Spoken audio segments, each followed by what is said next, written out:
परीक्षित जी कह रहे हैं कि जो पाप पापी को पाप कर्म करने से लगता है, वही पाप उस पाप की चुगली करने वाले को भी लग जाता है।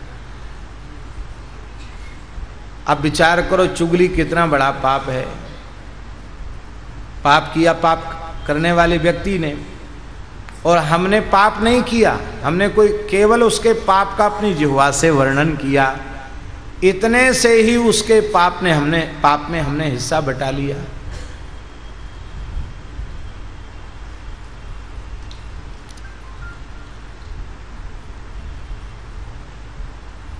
हमारे महाराज जी के निकट रहने वाले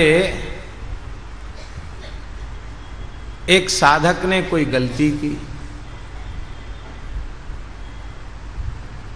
हमने इस भाव से कि इसकी गलती महाराज जी तक पहुंच जाए जिससे इसका सुधार हो, इस भाव से हमने उसकी उस गलती को महाराज जी के सामने रख दिया। महाराज जी ऐसी ऐसी बात,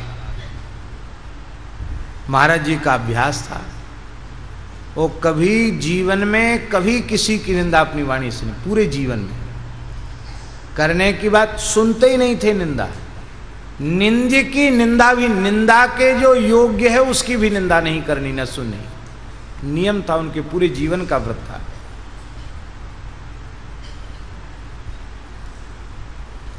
किसी ने महाराज जी से कहा, महाराज जी आप साधु समाज के इतने बड़े विद्वान हैं, बताइए कितना हो रहा, क्या हो रहा, यूं हो रहा, त्यों हो रहा है, और आपको इसका विरोध करना चाहिए।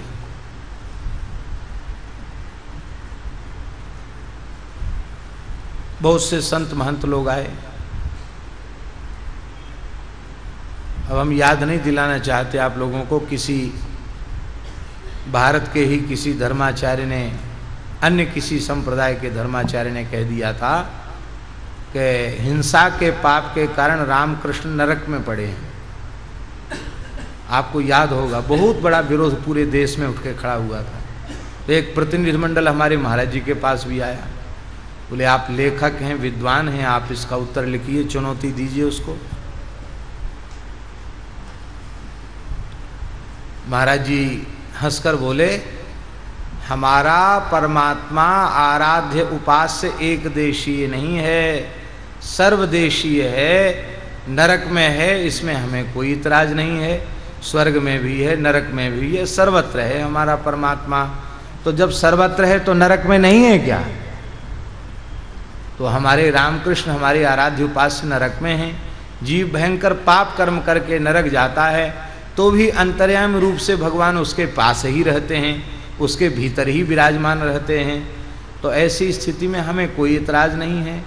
महाराज उसने तो इस भाव से नहीं कहा, बोले किसी ने किसी भाव से कहा हो, अपने को झगड़े में नहीं पड़ना चाहिए, राम राम करना चाहिए। क्या कहा? अपने को झगड़े में नहीं पड़ना चाहिए। नारद जी ने मना किया है, बादो नावलंब्या, झगड़े में मत पड़ो, राम राम करो।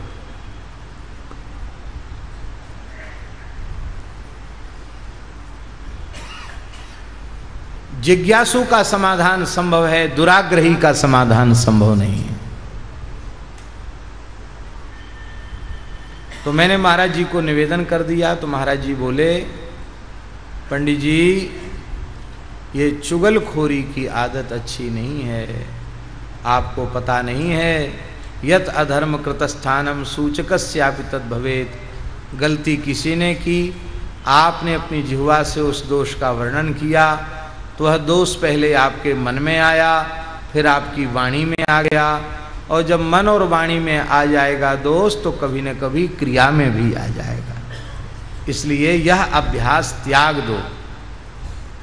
हमने कहा महाराज जी जो आ गया। उसके बाद हमने किसी की गलती कभी उनको नहीं बताई, पहली बार ही बताई थी, पहले बार में इस आदेश मिल गया। और उसको महाराज जी ने प्रेम से समझा के कहा, जाओ अब गलती नहीं करना, गिरिराज जी के परिक्रमा करे आओ, बस हो गया, खत्म। यत अधर्म कृतस्थानम सूचकस्यापि तद भवेत। इसलिए कभी किसी के पाप की चुगली नहीं करना।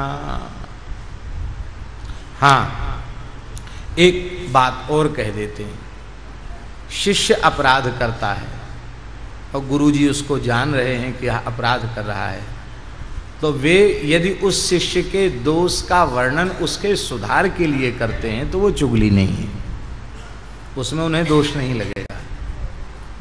पुत्र अपराध करता है, धर्म विरुद्ध सदाचार विरुद्ध व्यवहार करता है और पिता के संज्ञान में है, पिता यदि उसे नहीं समझाता है, उसको सन्मार्ग की शिक्षा नहीं देता है, तो पिता को दोष लगेगा, गुरु को दोष लगेगा। इसलिए इस दृष्टि से तो ठीक है, लेकिन जैसे हम दूसरे लोगों के दोषों का एक दूसरे से के सामने जाकर वर्णन करते हैं, चुगली करते हैं, वो काम अच्छा नहीं है, ऐसा नहीं करना चाहिए। बोलो भक्तवत्सल भगवान की जय।